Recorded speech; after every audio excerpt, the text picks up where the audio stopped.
Good morning, everyone. I'm so happy you're here today for our circle time. We're gonna start this morning with the Good Morning Train. Are you ready to sing with me? All right, here we go. Like we did last time, we're gonna leave a few blanks at the end and you can say your family members' names. Let them join our song. All right, here we go. The good morning train is coming, how are you? The good morning train is coming, how are you? The good morning train is coming, the good morning train is coming, the good morning train is coming, how are you? And we'll say hello to Charlie, our how are you? And we'll say hello to Atticus, how are you? And we'll say hello to Marley, and we'll say hello to Charlotte, and we'll say hello to Carmen, how are you? And we'll say hello to Clara, how are you? And we'll say hello to Leah, how are you? And we'll say hello to Sela, and we'll say hello to Ian, and we'll say hello to Philip, how are you? And we'll say hello to Ryan, how are you? And we'll say hello to Jesse, how are you? And we'll say hello to Augie, and we'll say hello to Matthew, and we'll say hello to Jackson, how are you? And we'll say hello to Evan, how are you? And we'll say hello to Audrey, how are you? And we'll say hello to Javid, and we'll say hello to Taryn, and we'll say hello to Anya, how are you? And we'll say hello to Charlie K, how are you? And we'll say hello to Jocelyn, how are you? And we'll say hello to Sky, and we'll say hello to Julia, and we'll say hello to Nicholas, how are you? And we'll say hello to Zachary, how are you? And we'll say hello to Miss Kuhn, how are you? And we'll say hello to Mrs. Lambert, and we'll say hello to, how are you? Great job, friends. All right. I'm wondering how your Easter was this past weekend. So the Easter Bunny probably came by your house this weekend. Probably on Sunday you got up and you might have even had an Easter egg hunt and found some treasures around your house. I know the Easter Bunny came to our house and left us some little chocolate treats and we loved them. So today is Tuesday, April the 14th. Yesterday was Monday and tomorrow is Wednesday. So I wanted to tell you that so many of you lately have been sending me pictures of your beanstalks from when we did our fairy tale unit. Remember when we did those beanstalks, we just started with a little tiny seed. We probably put about 3 or 4 seeds in each little cup. And I can't believe how big your beanstalks have grown. Some of you have even transplanted your beanstalk from that little cup we started in to a nice big pot, and they're flourishing and doing beautifully. Marley sent me a picture and he had flowers last week on his, so we'll put the picture right here of his beautiful flowers on his beanstalk. And after the flowers, Marley and all of you can expect to get some beans to start to grow, which is going to be a lot of fun. Jocelyn sent me a picture last year when we planted beanstalks, and I wanted to insert the picture here too so you can see what it should look like. If it's not looking like it yet, it will soon with the beanstalks growing from it. So that'll be really fun and something to look forward to. I hope you're continuing to take great care of your beanstalk. Remember, it needs sunlight and water and lots of attention. Okay? All right, so today I thought it would be a perfect time, since I've been getting so many of you sending me pictures, to talk about plants. And we talked about it a little bit when we planted those beanstalks way back at the beginning of March. But I thought since it's springtime and the plants are starting to bloom, that we could talk a little bit more about plants. So the first thing we're going to do is we're just going to sing a little song, and it's about the different things that a plant needs to grow. So it's called The Gardener Plants the Seeds. All right, and it's to the tune of The Farmer in the Dell, and you probably know that song. So I think you'll be able to sing along with me. Okay, let's try it. It goes like this. The gardener plants the seeds, the gardener plants the seeds. Hi-ho, the dairy-o, the gardener plants the seeds. The rain falls to the ground, the rain falls to the ground. Hi-ho, the dairy-o, the rain falls to the ground. The sun shines bright and warm, the sun shines bright and warm. Hi-ho, the dairy-o, the sun shines bright and warm. The seeds begin to grow, the seeds begin to grow. Hi-ho, the dairy-o, the seeds begin to grow. The flowers grow everywhere, the flowers grow everywhere. Hi-ho, the dairy-o, the flowers grow everywhere. Friends, I think you know that plants come in all different colors and shapes and sizes, and they grow into different things. But they all have a few things in common. All the plants have certain parts that make them a plant, and we're going to talk about the different parts of a plant right now. So I have a little felt board right here, and I put this little piece of brown here to represent the ground. So everything below it is the things that we don't see under the ground, and then everything we put above it are going to be the things that we do see. So the first part about a plant that you need to know is the roots of a plant. And the roots of the plant are the part of the plant that grow under the ground, and they soak up the water from underneath the ground up into these little stemmy parts right here. And roots are also important because they keep the plant stable. They're like an anchor that keep the plants nice and strong under the ground so they can grow up nice and tall. So roots are very important, but we don't see the roots. So sometimes it's hard to forget they're there. But if you've ever pulled up a plant, you can see the roots underneath it. Okay? The next part of a plant is the stem. And you guys are probably all have stems right now on your beanstalk, I would think by now. And the stem is important because what it does is when the roots suck up the water, the stem brings the water up to the other parts of the plant. Okay, so it's a very important part because the plants need water to survive. And then we have the leaves.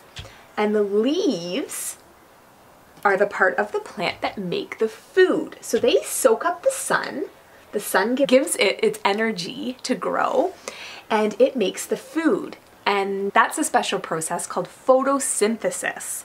And photosynthesis is just the process of a plant making its own food. If you want to learn more about that today, maybe you could ask Mommy and Daddy to help you research that, and you could kind of understand how that process works a little bit better. And then of course we've got the flower on the plant. So the flower is an important part of plants. Every plant that has a flower doesn't necessarily make fruit, but some plants have flowers, so they have the flowers first and then it makes the fruit or the vegetable that plant is going to grow. So for instance, our beanstalks right now, that picture that Marley sent me of his beautiful flowers on his beanstalk, after the flowers are done, then the beans are going to start to grow. Okay? It's not all plants. A lot of plants that I plant in my garden do not have a fruit grow from them, but some do. But sometimes we just get to enjoy the beautiful, colorful flowers that are on the top of the stem. All right, so I have a little song about the different parts of the plant now that we've talked about them here. All right, I need to tape this up, so just give me a minute. All right, the tune of this song is Do You Know the Muffin Man? All right, are you ready to learn about the parts of the plants and what they do? All right, here we go. Oh, do you know the parts of plants, the parts of plants, the parts of plants? Oh, do you know the parts of plants that make them grow and grow? The roots, they hold the plant in place, the plant in place, the plant in place. The roots, they hold the plant in place, soak up the water too. The stem moves the water up the plant, up the plant, up the plant. The stem moves the water up the plant, brings water to the leaves. The leaves, they soak up the rays of the sun, the rays of the sun, the rays of the sun. The leaves, they soak up the rays of the sun to help make food for the plant. That leaf always wants to fall down on me.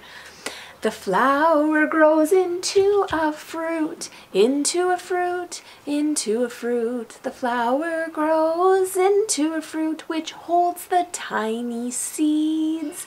Now you know the parts of plants, the parts of plants, the parts of plants.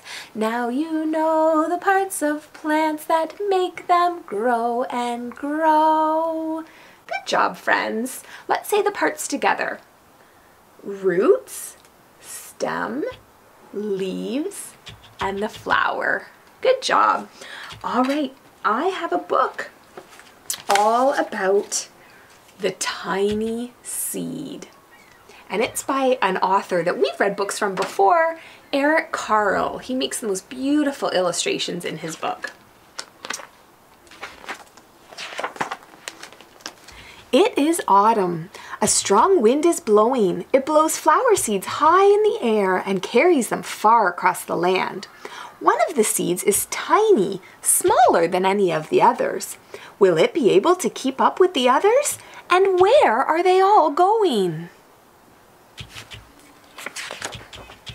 One of the seeds flies higher than the others. Up, up it goes. It flies too high and the sun's hot rays burn it up.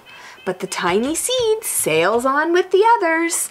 So friends, if you look, there's that tiny seed, and we're going to watch all these other seeds as they go through the environment. Another seed lands on a tall and icy mountain. The ice never melts, and the seed cannot grow. The rest of the seeds fly on, but the tiny seed does not go as fast as the others. Now they fly over the ocean. One seed falls into the water and drowns. The others sail on with the wind, but the tiny seed does not go as high as the others.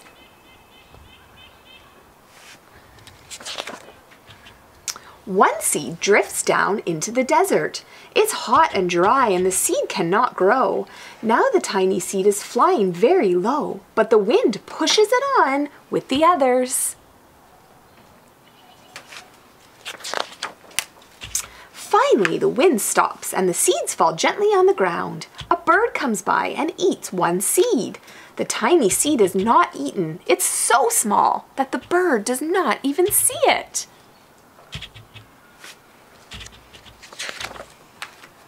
Now it is winter. After their long trip, the seeds settle down. They look just as if they're going to sleep in the earth. Snow falls and covers them like a soft white blanket. A hungry mouse that also lives in the ground eats a seed for its lunch, but the tiny seed lies very still and the mouse does not eat it. There's that tiny seed right there. Now it's spring. After a few months, the snow has melted. It is really spring. Birds fly by and the sun shines and the rain falls and the seeds grow to be round and full and they start to burst open a little. Now they're not seeds anymore. They are plants. First they send roots down into the earth. Then their little stems and leaves begin to grow up towards the sun and air. There is another plant that grows much faster than the new little plants. It's a big fat weed, and it takes all the sunlight and the rain away from one of the small new plants, and then that little plant dies. The tiny seed hasn't begun to grow yet. It will be too late. Hurry! But finally, it too starts to grow into a plant.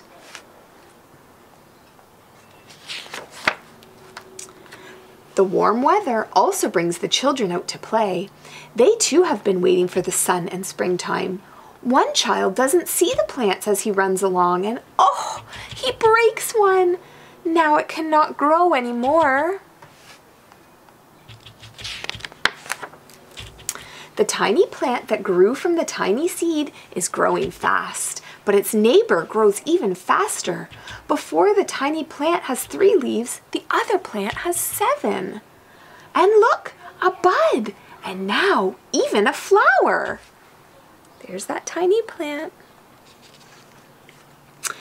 But what is happening? First there are footsteps, then a shadow looms over them, then a hand reaches down and breaks off the flower. A boy has picked the flower to give to a friend. Now it is summer. Now the tiny plant from the tiny seed is all alone. It grows on and on. It doesn't stop. The sun shines on it and rain waters it. It has many leaves. It grows taller and taller. It is taller than the people. It is taller than the trees. It is taller than the houses. And now a flower grows on it. People come from far and near to look at this flower. It is the tallest flower they have ever seen. It is a giant flower. All summer long, the birds and bees and butterflies come visiting. They have never seen such a big and beautiful flower.